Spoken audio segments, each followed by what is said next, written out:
Hello Internet. Today we have this MSI 1590. Customer said some kind of a chip burned. Looks like all of this is already disconnected. So great job. Makes my life a lot easier for sure. Okay, let's take it apart, see what's inside. If I remember correctly, MSI is not the best 1590, but I'm not 100% sure. Let's have a look together. I think I conclude that when I saw the lack of fuses on the board.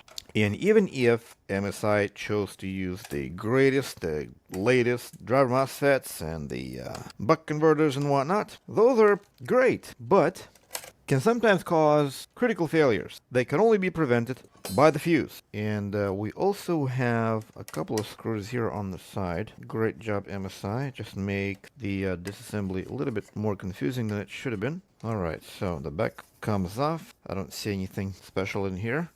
Alright. Hopefully this one has a core on it. I went looking on eBay the other day. Just thought to myself, well, there ain't gonna be any more gaming GPUs out there, so might as well get what you can still get before it'll double its price because of the shortage. But these things are like $4,000. Dude, do you guys know what you can buy for $4,000? You can buy yourself a nice Kawasaki Ninja. Year 2005, 6 maybe. I would stay away from 2007, 8, 9, 12. Yes, so you want to get 13. Stay away from anything between 2007 and 2013, and even 13 is sketchy. That one has an ECU problem that are only a certain it's some kind of a I don't remember exactly what the issue is. I think it's something to do with the throttling it up when it's cold, so you can't start it like normally. You start the bike, you push the start button and you give it a little bit of throttle and it goes vroom, right? That's how you start the bike. But that 2013 ZX6R, if you give it any throttle, it'll die.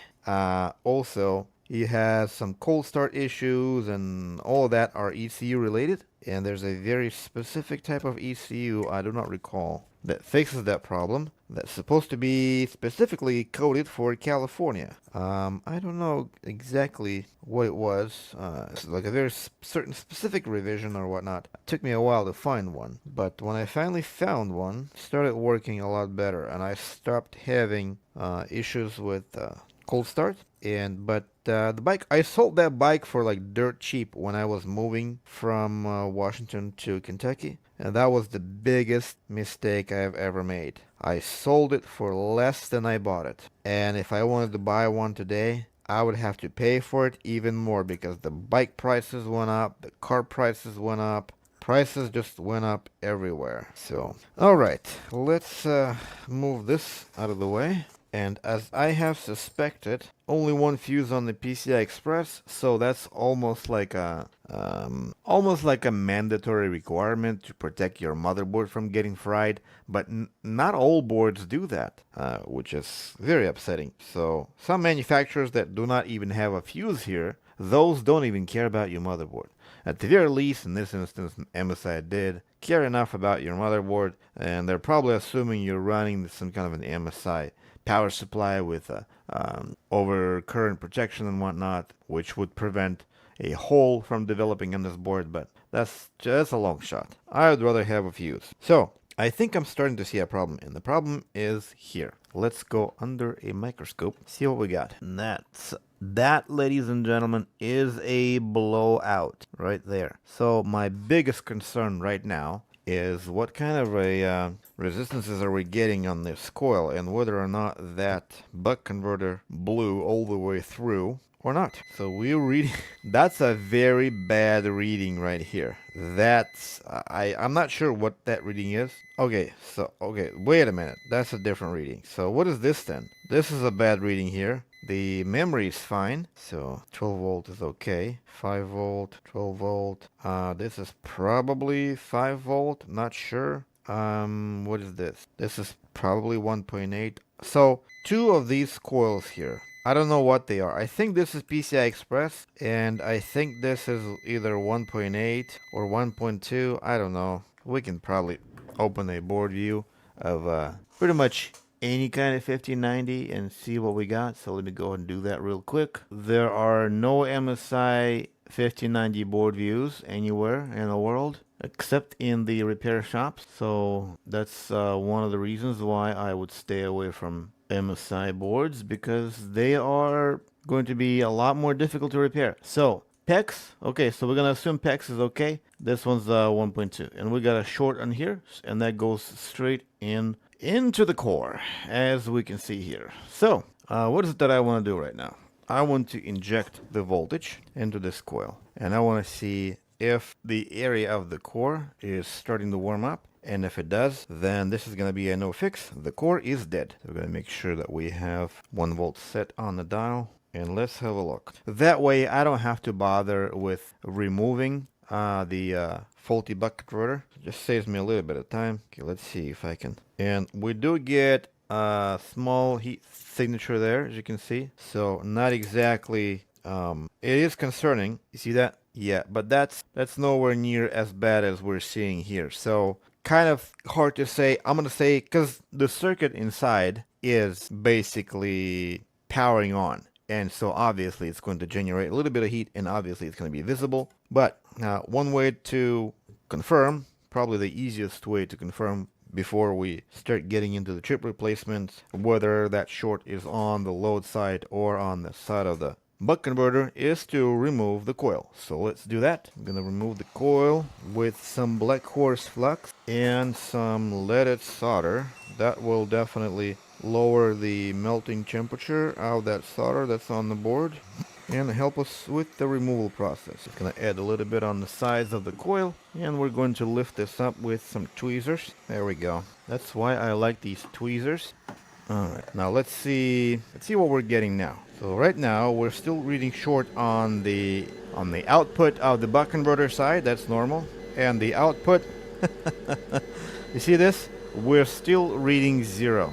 And that means the core is dead. So even if I were to remove the buck converter, we're still reading 0 on the load end of the coil. Now, unless something else is shorted on the board other than the core, like if you recall, looking at the board view here, we have a few capacitors here that could be shorted. This resistor here, it's 100 ohm, looks like a pull-up or something. I don't know what it is. Maybe feedback. It's a feedback. Okay, and then we got another resistor here. What else do we have? We might have a few components on the back. Yeah, so there's a few things on here that could get shorted as a result. So, but I'm highly skeptical that that's the case. I think the core here is dead, unfortunately. So, but we're not gonna give up. We're gonna look. Let me cool this thing down real quick, so that whatever heat is going to come from that core, it'll be, or from any of the surrounding components, it'll be a little bit more obvious. So that's probably enough. So we're still doing 1 volt. So let's see. Sometimes what you can get is a capacitor kind of stuck in some kind of a discharge motor or whatever. I'm not exactly sure, but sometimes just applying voltage to the circuit sort of fixes that problem. I'm not exactly sure how to explain that. So let's see. Now it's still pulling 2 amps, and the heat is coming from right under the core. So unless there's something on the back, definitely nothing at the front, but there's nothing here. Yeah. So the heat source is the core. The core is dead, and this is very, very sad. So let me see what this buck converter was. Was it this one of them NLBO or whatever? Like yeah, ALBN.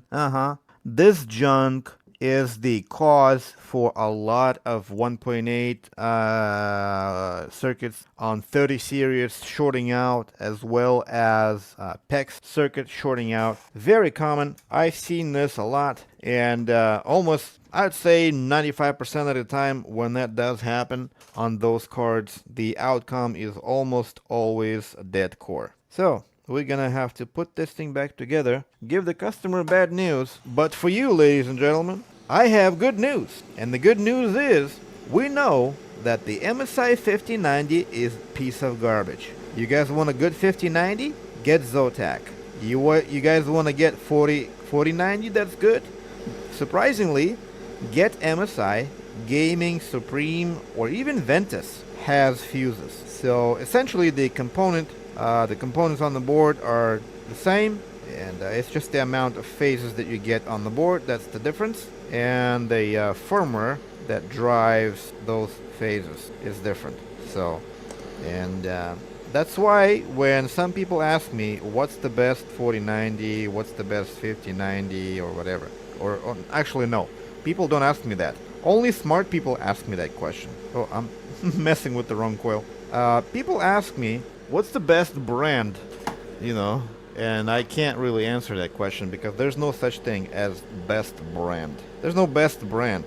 All of these brands are screwing up one way or another. So, perhaps the worst news of all will be received by the customer of this card, because the customer ended up paying a hefty amount of money just getting it shipped over here because it came all the way from Canada. So, and it is very, very unfortunate that this is the situation that he got himself into by buying this MSI.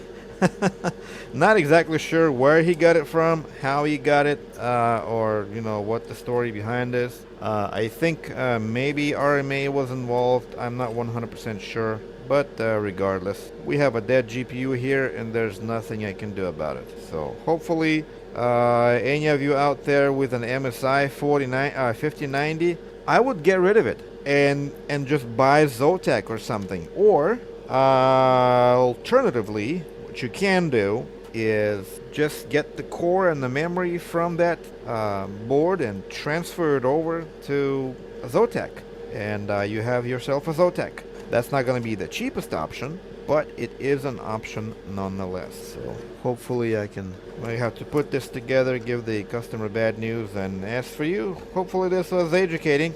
Definitely not entertaining, but educating nonetheless. Stay away from MSI 5090. Goodbye.